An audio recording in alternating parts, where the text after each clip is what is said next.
So in today's video, we're tackling a big question. Is it still worth it to move to Mexico in 2025? Yeah, we'll look at quality of life, some of the challenges people are facing. Yeah. And cost of living. For sure. And stick around in this video because we're going to be giving away 5 nights at Casa Cantina.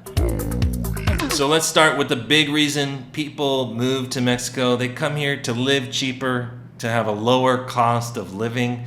And one of the biggest costs of living is housing, right? That's right. But a lot of people have an idea that when they get to Mexico, when they rent here, they're not going to pay. They're going to pay like $500 a month, and they're going to have ocean view property. Yeah, that's where it kind of confuses a lot of people. Like, yeah. Yes, you can pay $500, but what are you going to get for that? That's right. It depends. You might get like in this town, like a studio way on the other side of the highway. Right? I mean, you can pay $500 and get a house, like even a 3-bedroom, but it's not gonna be close to the ocean. Right. You know. Yeah, which is fine for a lot of people. Yeah. Right, but I think that the misconception that I see is like, because we get requests through our vacation rental business. They say, okay, so my budget is $1,000 and I want a 3-bedroom that's right on the beach. Yeah. Right? We're like, well, that's not quite what you get. The thing is, I would answer to that is like, this is not that town. You know, maybe you can get that somewhere else in a different town that is not as popular. Yeah. But in Bucerias, it's already on demand. Right. So thankfully, right, because we do rentals. Yeah. And then the town actually lives out of tourism. Yeah. So that's a good thing. But on the other hand, that means you're not going to find a rent that's that cheap for what you're looking for. Right. Like the ocean views or maybe the pool or, things like that. I think it's a big part of it is tempering your expectations. Yeah. Just a little. Yeah, once you're here and then you figure out what you like or dislike. Like some people love to be in the main area. And so people actually are kind of like, I want to be out of there because they feel like it's maybe a little touristic for them. And some people don't feel comfortable with that. Some do. Yeah. So, but you can get away a little bit and then obviously it's going to be cheaper. Right. But that said, I think that you can still get a good bang for your buck here in Mexico. And we're going to look at some prices comparing from Salinas, California to where I'm from to what you can get that might be similar to the equivalent of what you can get here in Bucerias. So a 3-bedroom home in Salinas, California, where I'm from, those homes are between $2,800 and $6,000 a month. And the quality of the homes and the location can vary greatly, right? And so on that lower end, that's $2,800, which is pretty close to what you can get here in Bucerias for $2,500 a month, which is in a very nice community, like a very nice home. A few blocks from the beach. Yeah, just a few blocks from the beach. You're literally like 10-minute walk to the beach. And so that's like comparing what you can get in Salinas, California. The quality of life and what you get here in Mexico is much better than what you can get for the same price back in a place like Salinas, California. So it depends a lot in what somebody's expecting that they're going to get for the price. But I do have a question, like, because you were comparing Salinas, which you live there, so you know what it looks like. Yeah. So the difference was like $2,800 up to $6,000. Yeah. For a 3-bedroom. Right. So obviously, I'm assuming location, maybe it's just more luxurious. The community or the areas are like one is nicer and the more dangerous. I don't know. Yeah, for sure. There's definitely some areas in Salinas that are not so nice, and there's some areas in Salinas that are super nice, but they could even be like a few blocks from each other, depending on where you are in the town. It can vary greatly. All right, and so we rent another property here in town in Bucerias, and it's called Las Balsas Suites. And those are a lot different. These are just budget friendly. Yeah, meaning they're budget friendly. You are in Bucerias and you are walkable, how do you say that? You are walking distance to things. Yeah.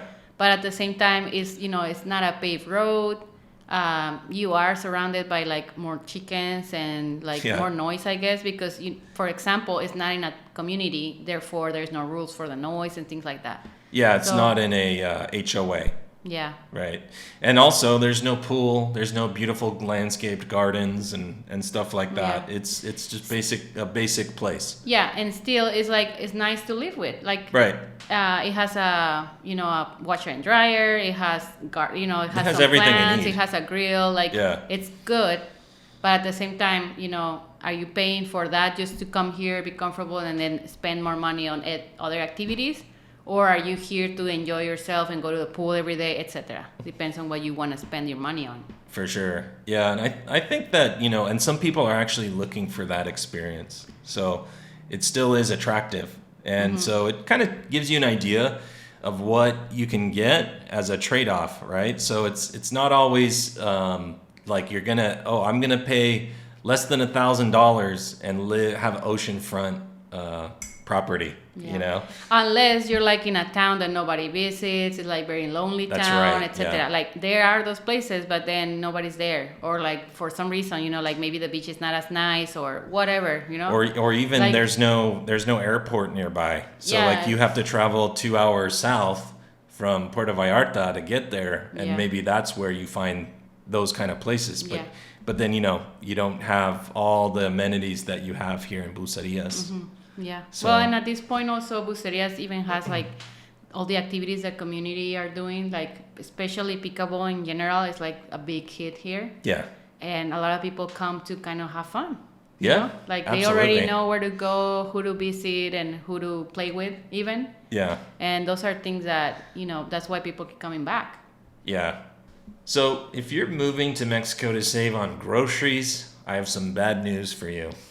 They're not much cheaper than here, and sometimes they're even more expensive. Now let's break down a few everyday items, and let's look at the prices between Mexico City, Portland, Oregon, and Alberta, Canada. And the first one is huevos. Which is eggs. That's right. So in Mexico City, a dozen eggs will cost you $2.70 to about $3 per dozen. And then in Portland, they're $4 to $5 per dozen. And in Alberta, they're $3 to $4.50. So eggs are definitely cheaper in Mexico. And these are US dollars, right? Yeah, this is all in US dollars. Okay. Just so you know. Yes. All right, so moving right along to leche, which means Milk. milk. Thank you, Daniela. Milk in Mexico City will cost you $1.50 a liter in Mexico City there, but in Portland, Oregon, it actually costs right about the same. Yeah, you just buy in gallons in the US most times. Right, Or every time. right. But then in Alberta, Canada, back to to liter, right? They use liter in Canada. It's actually a little bit more expensive. It's like $2.20. So milk is definitely more expensive in Canada than both the United States and Mexico. Yeah. I don't Interesting. know. I wonder. I think it has Maybe something the something to cows do are with the cold. cows. They're yeah, cold. yeah, because they have to thaw out the milk after they squeeze it out of Really? the cow. Yeah, Nah, 'Cause it's it's so warm cold there. from the cow. huh? It's warm in their body. No, they have frozen milk when they. Wait, it will No. come out. That's true. It It would will not. come out. All right, so ground beef. If you live in Mexico City, it's $2 to $3 a pound, but in Portland, it's $7 a pound. In Alberta, it's $5 a pound. That's a big difference. Yeah, and I hear the meat in Alberta up in Canada is like the best. So it's actually cheaper than in the United In the States. US. I mean, is it the quality? Like, even though here is very cheap, is it just the quality is not as great, I guess? I think I that like is it the here, case. but- I mean, I like burgers here. Right? That's mostly what we use ground beef for. But I hear that in Canada, a lot of Canadians tell me, Paul, where can I get good meat, like good steak? Well, I mean, you can get it, but it's more expensive, obviously. Yeah, but I think even like our best might not be as good as the quality that you get in Alberta, like in Canada, Okay. from what I hear. So you tell me, Interesting. comment below. Am I correct with that? So check this out, Daniela. Bananas are actually cheaper in the United States and Canada than in Mexico. And in Mexico is actually the place where they grow them. That doesn't make sense. Isn't that crazy? It Yeah. doesn't make any sense. No. But you did investigate, right? Yes. What was the reason again? And so the reason is that grocery stores actually lower their rate for bananas to attract shoppers to come to their stores.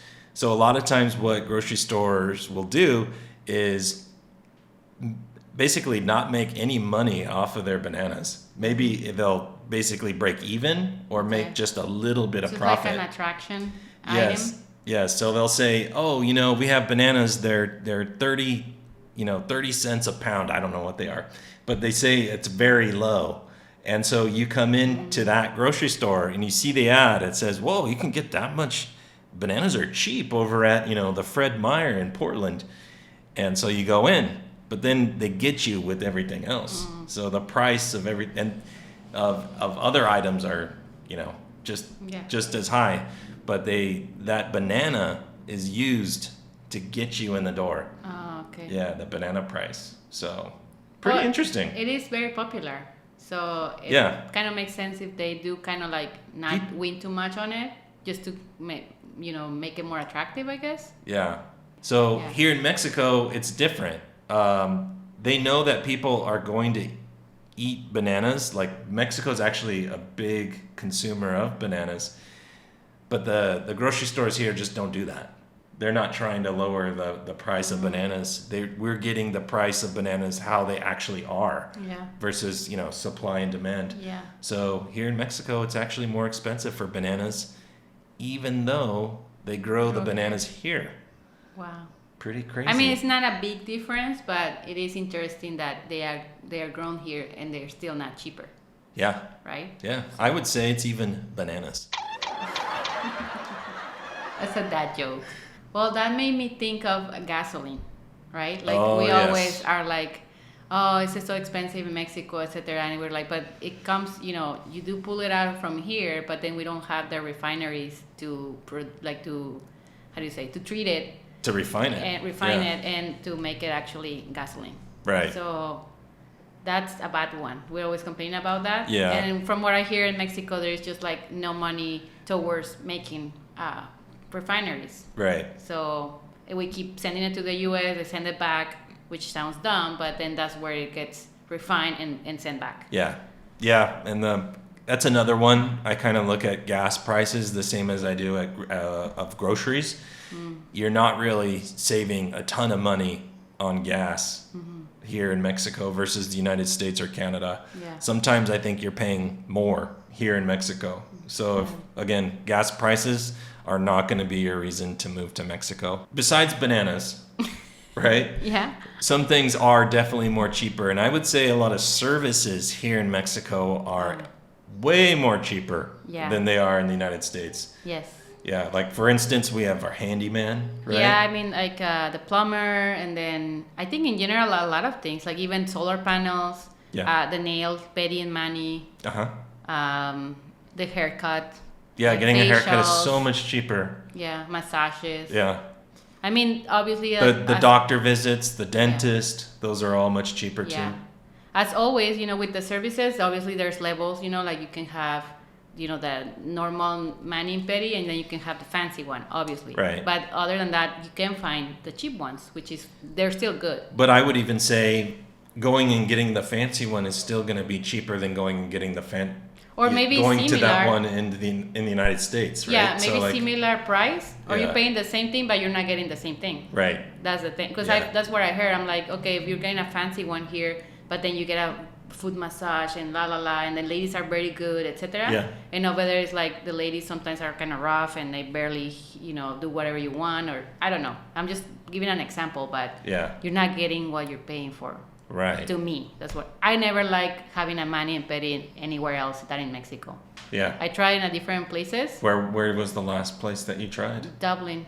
Oh, okay. And I was like super whatever. Eesh. No, I mean I'm not. It was just like as if nobody even tried. Dang. But not and then they were the ladies that were supposed to be good, which is like Thai ladies or. Oh, they were Asian. Thai ladies in Dublin? See? Okay, so this is like very international, stereotypical, right? Very stereotypical, Well, but the Asian ladies were A doing lot of that. times the Asian ladies are the ones who are the Yes. pros at that, right? But that's what I would think, because that's what the movies say. But no, I think Mexican ladies Mexico's are better. Yeah. There's a lot of things that in Mexico are better, and I would say, and this is not something that maybe, Controversial? it's a little controversial, What?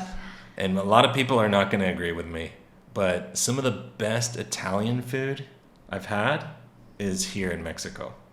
And I think it's because Italian food is delicious, but Mexicans make the best food. Aww. That's my hot take. All right. Let's see what happens, what people say. Yeah, I don't know.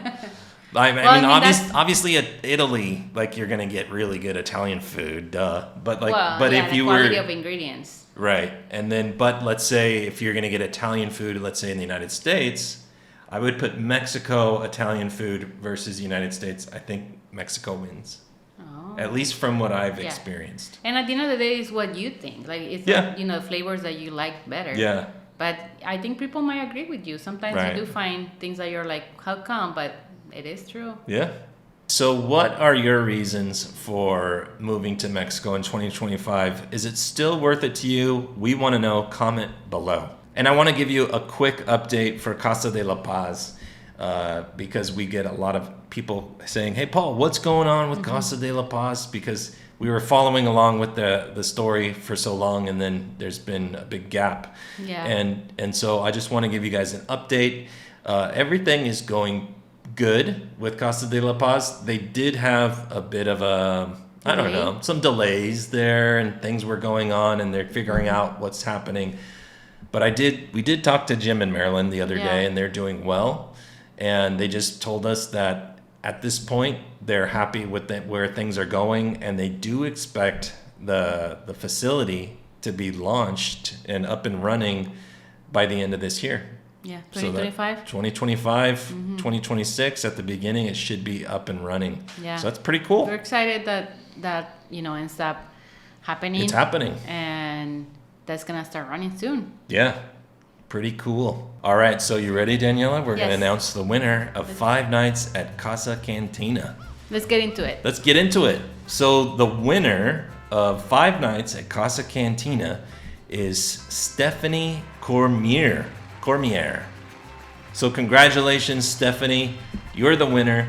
She actually is not a member to moving to Mexico. So her odds of winning that are pretty low. So that was nice. Yeah, because all the members of the channel, either on Buy Me a Coffee or YouTube, they all get 10 entries into this contest. So she's pretty lucky. So you actually have a week to claim your prize, Stephanie, for your 5 nights at Casa Cantina. Coordinate with Daniela at info@beachlifemexico.com. Pretty cool. We're actually having the first winner coming in November. Yeah. The beginning of November. Yeah, and we had another winner who was a member. He claimed his taco dinner yes. with us Yeah. a few months ago. Yes. His name was Mark Gonzalez. He won a taco dinner with us. So we're actually going to give away 2 of those prizes right now. Yeah, he was super nice. He was super nice. And his family too. Very nice family. So shout out to Mark. All right, so we want to give away to our members as a thank you. Even though you did not win the 5 nights at Casa Cantina, we're going to send you a coffee mug, a T-shirt, or a taco dinner if they want to go with me and Danielle and get tacos. Yeah. So the first winner who is a member is Kent Nagel. So you're the winner. I hope I said your name correctly. Felicidades. That's right. And Angela Sater. So thank you guys. You can choose either a coffee mug, a T-shirt, or me and Daniela will take you out to tacos if you're in town. And so let us know if you want to claim that prize. Send us an email, info@movingtomexi.co, to claim your prize. So if you're actually interested in moving to Mexico, you're going to need to find out how to get your residency, right? How do you apply for that? Well, it's like how you're not a digital nomad and you actually become a resident. Yeah. Pretty You much. wanna avoid being a digital nomad and actually immigrate and assimilate into Mexico. You need your residency. So I made a video not too long ago about getting your residency in 2025, so you can check that out right here. Thank you for watching today's video. Please like, share, and subscribe to the channel. De mi familia a la tuya, Dios te bendiga. Gracias.